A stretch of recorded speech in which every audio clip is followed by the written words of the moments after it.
Kanza kwethu, anginibingelele nginamukela e-channel Maswidi Media Production. Mangabe uqala ukufika, cela nisiqiniseko sokuthi ucofa subscribe maqedwe bale video, ushaye like bese uyakhomenta kulolu daba namhlanje. Udaba engizoza ngalo njengamanje lungensizwa lwe oyibona esithomeni sakho ogama layo uNkosikhona Phakela Umthakathi wakwaNdabandaba. Insizwa le eyazakhela kudumo ey'nkundleni zokuxhumana ngenkathi-ke iqala ukwaziwa nje yayidume kakhulu ngokushaya induku, ukudlala-ke induku emgangeleni, edlala-ke nezinye iy'nsizwa. Idume ngokuthi impela ayikho insizwa engamelana nayo, futhi-ke bukhona nobufakazi bamavidiyo ishaya phansi ezinye iy'nsizwa. Emva kwesikhashana-ke ibeke isingenela-ke umkhankaso noma-ke i-operation yokududula abakuleli loMzansi Afrika abahleli ngaphandle kwemvume yokuthi-ke babe kuleli. Ithi-ke babuyele ekhaya njengoba-ke yabeka umhla ka-30 kuJuni njengosuku lokugcina bekuleli loMzansi Afrika. Namhlanje-ke ekuseni kuthe sekusa nje kwase-ke kuvela ukuthi-ke naye umfowandabandaba unentombi noma-ke unalo abambisene naye akathandana naye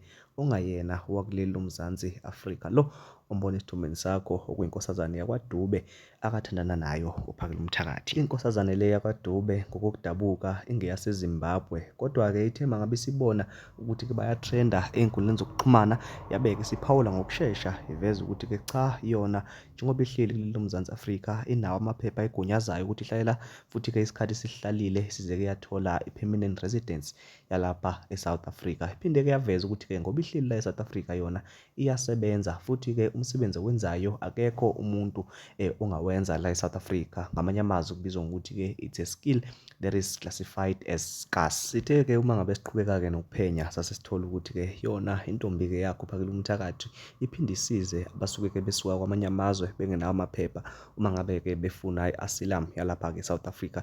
Iyabasiza-ke ngokuthi-ke bayele ey'nkantolo iba-aplayele, iphinde futhi balekelele ukuthi-ke bengaboshwa uma ngabe-ke besazama amaphepha okuthi-ke babe kuleli loMzansi Afrika. Umphakathi wakuleli-ke uphinde wamncoma umfowandabandaba uthi-ke ngempela lokhu kusho khona ukuthi-ke uPhakela Umthakathi akabazondi abokufika, kodwa uthi uma ngabe behleli eSouth Africa kumele-ke bahlale ngokomthetho, futhi-ke bengathatheli abakuleli loMzansi Afrika imisebenzi abangakwazi ukuyenza. Uma ngabe uhleli sebenza ngoba nakho kuyi-skill esiscarce kuleli loMzansi Afrika, futhi-ke unawo amaphepha akugunyazayo ukuthi-ke usebenze la eSouth Africa. Kukhona konke-ke lokhu yena uPhakela Umthakathi ubengakaphawuli ukuthi-ke uyavuma ngempela ukuthi uyamazi lo wesifazane noma-ke ukuthi-ke hlampe uyamphika nokuphawula kwakhe-ke kulolu daba. Kodwa-ke mina Nganza kwethu cela ukwakho ukuphawula kuma-comments, ungakhohlwa ukulike nokusubscribe. Ngiyabonga.